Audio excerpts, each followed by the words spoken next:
नमस्कार।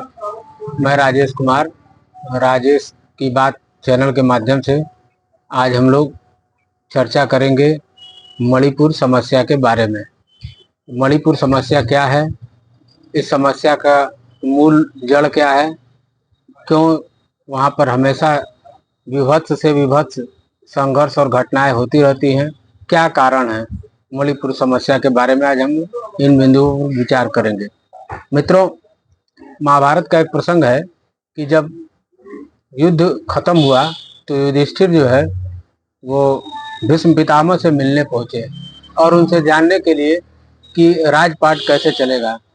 तो भीष्म पितामह ने कहा कि भाई, जो भी समस्या राजा के सम्मुख आती है वह बिना किसी भी मोह के, जाति धर्म या मजहब के आधार पर, बिना भेदभाव किए समस्याओं का जो राजा त्वरित निस्तारण करता है तो उससे आने वाली अन्य समस्याएं पर प्रतिबंध लग जाता है, रुक जाती हैं।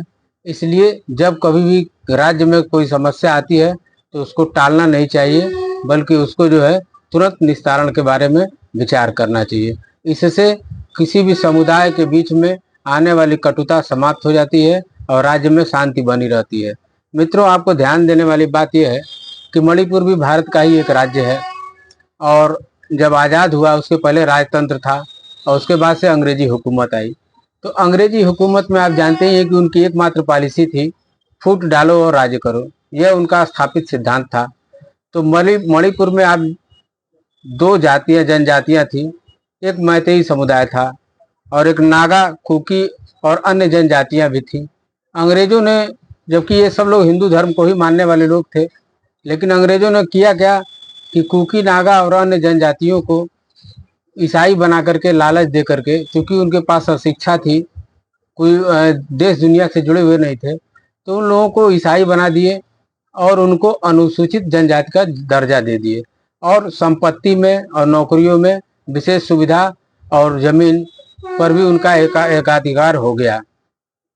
और इधर जो मैतेई समुदाय था, जो हिंदू धर्म को मानने वाले थे, उनके साथ उन्होंने एक भेदभाव का बीज डाल करके चले गए।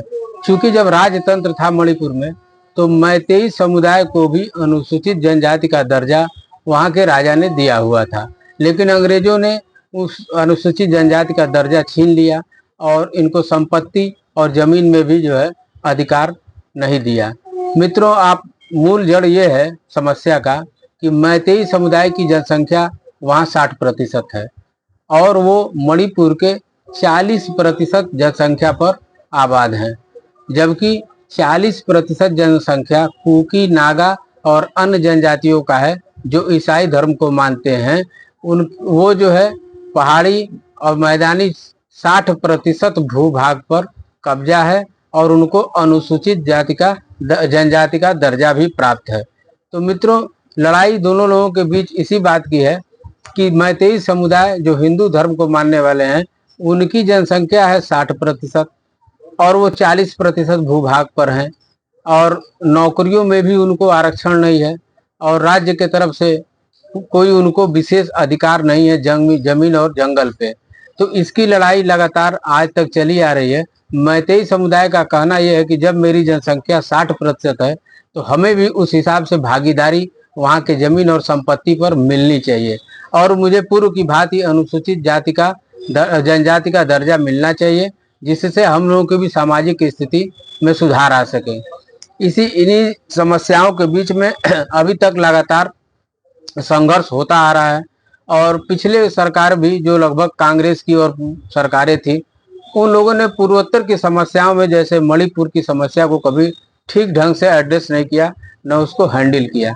वर्तमान में जो विवाद का मुख्य कारण है, वह कारण यह है कि मैतेई समुदाय के लोग इम्फाल हाई कोर्ट में एक याचिका दायर किए कि मुझे भी अनुसूचित जनजाति का दर्जा दिया जाए।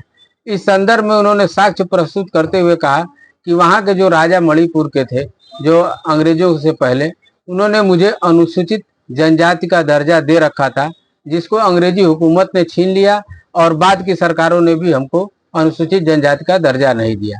इस संदर्भ में इम्फाल हाई कोर्ट ने मणिपुर की राज्य सरकार को तुरंत इस पर विचार करने और इन्हें भी अनुसूचित जनजाति में शामिल करने के लिए आदेश दिया।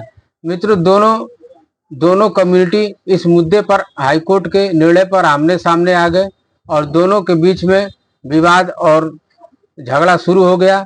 और झगड़ा इतना शुरू हुआ कि वह नग्न प्रदर्शन तक होने लगे, एक दूसरे को जो है काटने और मारने लगे। महिलाओं के साथ भी दोनों समुदाय के लोग जो जहां मिलता था वो अभद्रता करता था और उनके साथ बलात्कार और कई तरह की गंदी घटनाएं भी हुई। इस संदर्भ में कुकी नागा के एक प्रतिनिधियों ने सुप्रीम कोर्ट में एक याचिका दायर की। याचिका दायर करते हुए उन्होंने कहा कि हम लोगों को अनुसूचित जनजाति का दर्जा है जिसको छीना जा रहा है इम्फाल हाई कोर्ट के द्वारा। सुप्रीम कोर्ट ने यह निर्णय देते हुए कहा कि आरक्षण के विषय पे कोई भी निर्णय लेने का अधिकार हाई कोर्ट को नहीं है और वहां की सरकार को भी, राज्य सरकारों को भी नहीं है। इसलिए इस निर्णय पर सुप्रीम कोर्ट ने रोक लगा दिया।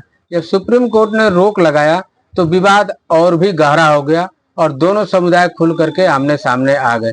मित्रों, सुप्रीम कोर्ट के निर्णय पे हमें कहना है कि कुछ दिन पहले ही सुप्रीम कोर्ट ने एक और निर्णय दिया था जिसमें राज्य सरकार को खुली छूट दे दी थी कि किस जाति को अनुसूचित जाति से पिछड़े जाति में रखना है और पिछड़ी से अनुसूचित में रखना है। इसको राज्य सरकार ने जो है राज्य सरकारों को अधिकार सुप्रीम कोर्ट ने दे दिया। वर्तमान में आप देखे होंगे कि 1 अगस्त को भी जो सुप्रीम कोर्ट का फैसला आया है उसमें ऑब्जर्वेशन के रूप में आया है कि कोटा में कोटा निर्धारित करने के लिए राज्यों को भी अधिकार दिया गया है। तो मित्रों, एक तरफ सुप्रीम कोर्ट राज्य सरकारों को यह अधिकार देती है कि किस जाति को अनुसूचित जाति में रखना है पिछड़ा से, और अनुसूचित से पिछड़ा में किसको लाना है, यह अधिकार जो है राज्य सरकार को दिया है। परंतु वहां इम्फाल हाई कोर्ट के आदेश को जब निरस्त कर दिया तो दोनों समुदाय आमने सामने आ गए। मित्रों, जब भी किसी समुदाय या व्यक्ति की न्याय संगत लड़ाई होती है तो उसके सुखद परिणाम आने तक वह संघर्ष जारी रहता है। तो इस संदर्भ में भारत सरकार को भी चाहिए कि दोनों समुदाय में विश्वास बहाली करते हुए आपसी सामंजस्य के माध्यम से दोनों को वहां की संपत्ति और जमीनों पर और सरकारी सेवाओं में बराबर का अधिकार देते हुए और इस समस्या के समाधान की ओर बढ़ना चाहिए। बहुत बहुत धन्यवाद। अब मित्रों, आपसे निवेदन है कि मेरे चैनल को सब्सक्राइब करें, बेल आइकन को घंटी बजा के दबाएं और लाइक और शेयर भी करें। बहुत बहुत धन्यवाद।